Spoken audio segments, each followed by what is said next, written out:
Bonjour, c'est parti pour le jour 7. Ici Anna Sambelli et aujourd'hui je vais vous parler d'un proverbe chinois qui dit « Faites attention à ce que vous demandez parce que vous l'aurez ».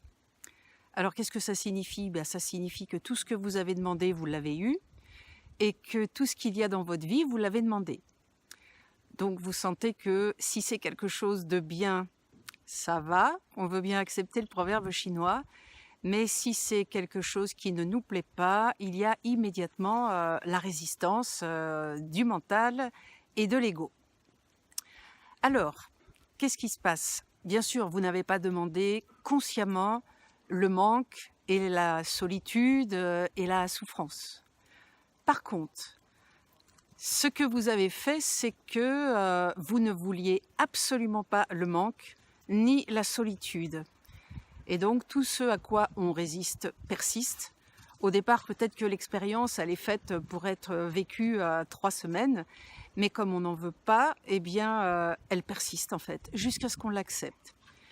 Donc, si vous avez encore dans votre vie quelque chose que vous ne voulez pas, la première chose à vous dire, c'est c'est OK, puisque c'est moi qui l'ai demandé.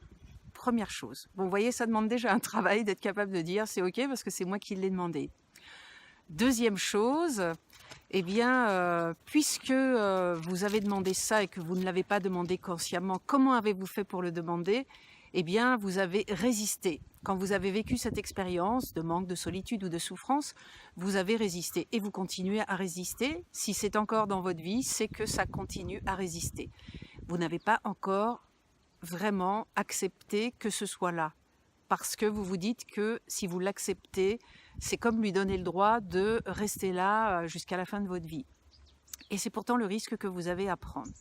Alors moi, je connais bien cet exercice parce que je n'ai jamais demandé des insomnies et pourtant, je crois que j'ai vécu une bonne 50aine d'années d'insomnie parce qu'il y avait toujours quelque chose en moi. Non pas qu'il n'acceptait pas, je ne me vivais pas comme ça, je le vivais plutôt comme bon, quand est-ce que ça s'en va, quoi?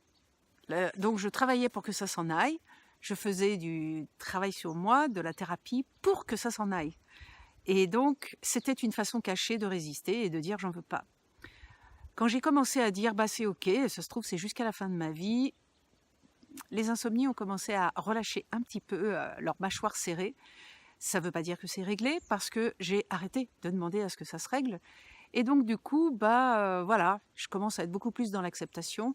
Donc il m'arrive de ne pas dormir, mais ça commence à être OK.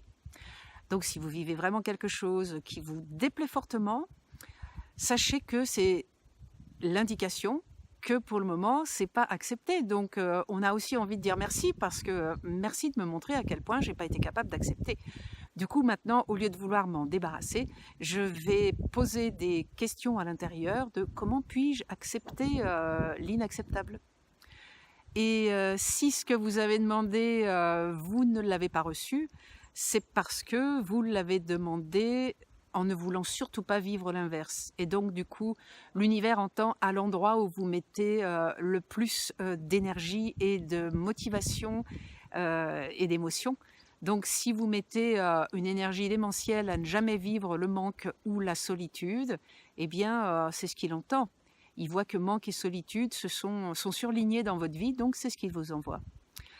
Voilà pour aujourd'hui. Inscrivez-vous sur ma chaîne YouTube si vous voulez recevoir les vidéos quotidiennes.